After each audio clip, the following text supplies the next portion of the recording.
buenas tardes, tengan todos. Hoy, día 3 de octubre del año 2012, en los festejos del 25º aniversario de haber ingresado la generación 1983-1987 de la Facultad de Derecho, pues estamos con ustedes para escuchar una magna conferencia del maestro Eugenio Hernández Velasco. Antes que nada, quisiera agradecer la presencia del señor director. Doctor, muchas gracias por acompañarnos. Su presencia en este evento, como siempre, nos da la oportunidad de darle la fuerza y la importancia que requiere. Saludos de su educación y muchas gracias, doctor. Ok, pasaremos a la presentación sin mayor preámbulo de nuestro... Ciertos avances en cuanto al trabajo femenino, pero si no tienes una economía sólida como no la tenemos en este país, difícilmente vas a poder hacer un derrame de lo que viene. Si no tienes una concepción de país, más allá de los planes nacionales de desarrollo, que es un mero documento que se entrega 6 meses después, ¿no? ¿Cuánto se ha producido también, a diferencia del tratado que hicimos con la...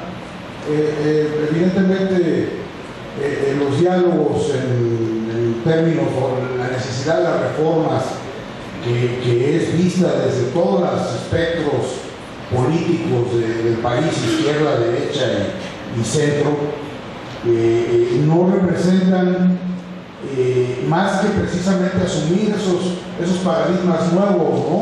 Y esas nuevas relaciones, esos nuevos métodos de interacción entre los países que obligan para asegurar la viabilidad de un país, obligan a establecer situaciones que permitan a sus trabajadores, porque ya los trabajadores están compitiendo con trabajadores en China, o sea, la economía ya compite regionalmente, entonces tenemos que estar en las mismas condiciones para poder tener esa sustentabilidad. Las habilidades operativas y cualidades éticas intrínsecas para el óptimo ejercicio de la calidad ciudadanía.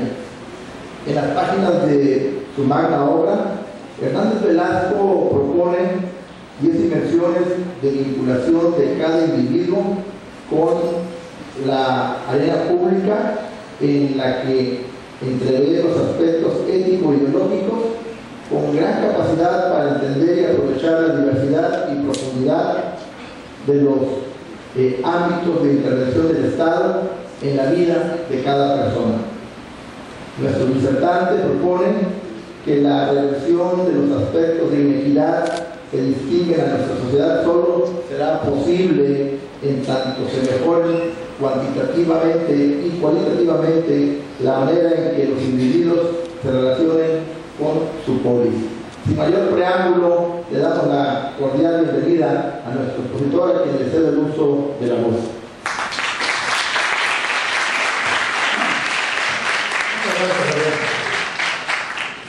Muchas gracias también a la maestra Mercedes Galloso y Navarrete por distinguirme con su asistencia a esta conferencia, al señor director de la facultad, a mis compañeros y a todos ustedes. Muy buenas tardes. Resulta cuando menos paradójico, si no francamente divertido, observar en este confuso presente mexicano que una de las pocas coincidencias sobre el diagnóstico de la coyuntura de este país por cualquier participante de la vida pública es que México está en crisis. En lo que todos divergen es en la determinación de las causas. Si le preguntamos a un paleomarxista, nos dirá que la causa son el secuestro del país por los grupos de interés y la oligarquía. Si al contrario, inquirimos a una de las buenas conciencias, infatigables espectadoras de las películas de los hermanos Soler, nos explicará que es el abandono de las buenas costumbres y la decencia. Los globalizadores señalarán la falta de acuerdos de la clase política para el alcance de las reformas estratégicas que la economía necesita, situación que por cierto se está revirtiendo debido al alcance de la reciente reforma laboral. Los nostálgicos del autoritarismo culparán al exceso de la democracia, los demócratas rabiosos a la persistencia de las prácticas corporativas y clientelares en la gobernanza y procesos electorales, los adoradores del orden al paulatino abandono de la creencia social en el Estado de Derecho, los protoanarquistas a una guerra que no fue consultada y no fue planeada y que ha costado, además de 80.000 muertos, la pérdida del tejido social y el orden constitucional en numerosos parajes del país. Como en Rashomon, la extraordinaria película de Kurosawa, todos tienen razón y todos se equivocan. Desde mi punto de vista, otro más, ¿por qué no?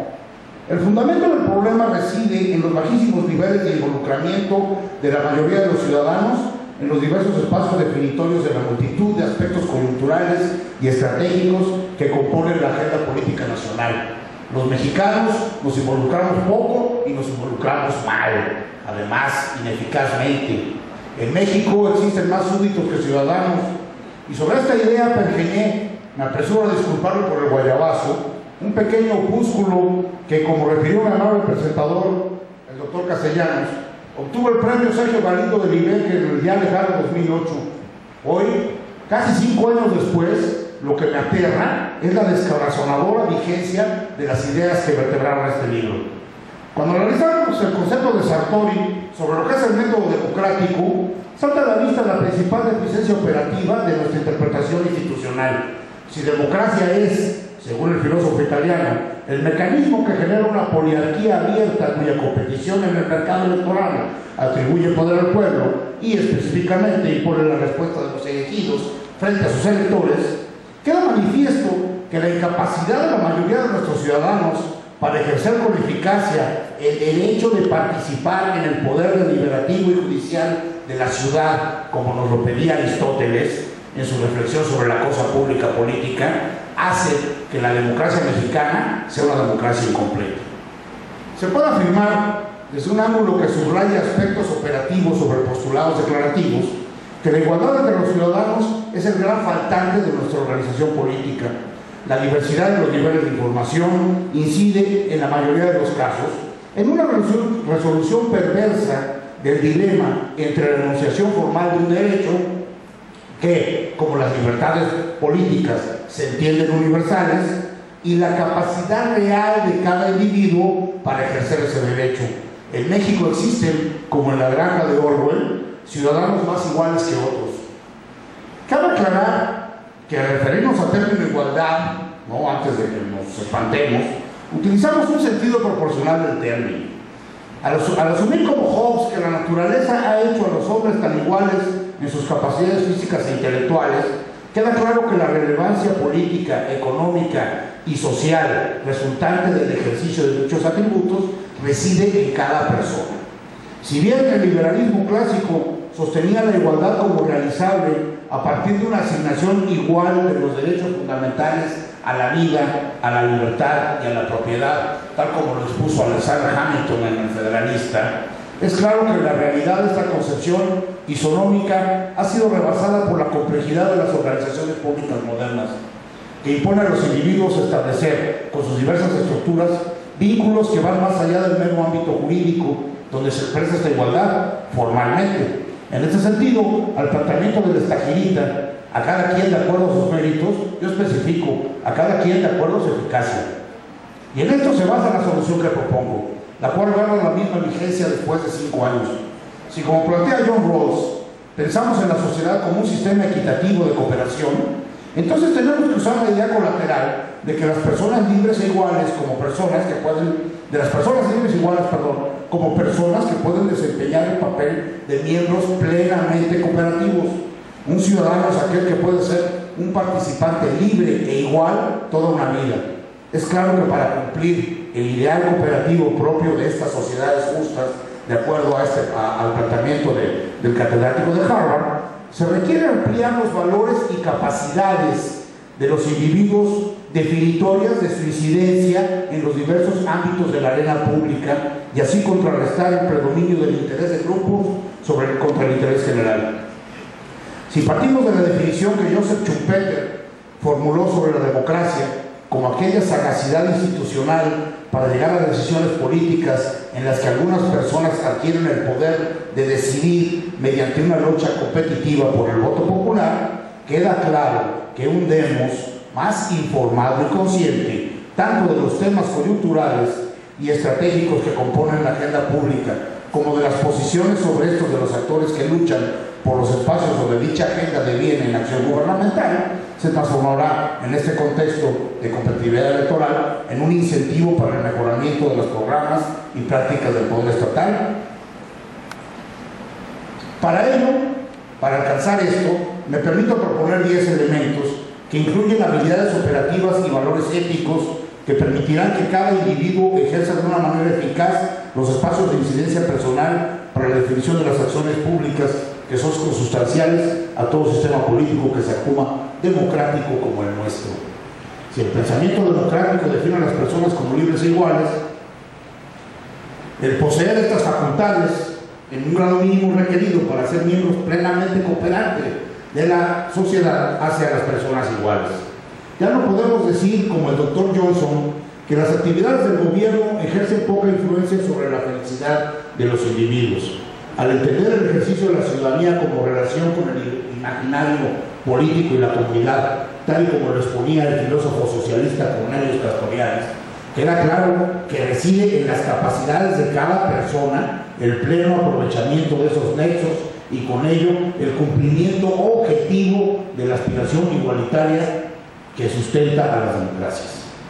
Si lo que a todos toca, a todos concierne, la palpable diferencia entre la comprensión de las prácticas referentes y actitudes que componen la cultura política presente en los diversos estratos de la sociedad mexicana delinea, como ya lo dijimos, una perniciosa debilidad de nuestra polis, la ineptitud de la mayoría para participar eficazmente en la vida política nacional que ha resultado en condiciones inequitativas de nuestro entorno social.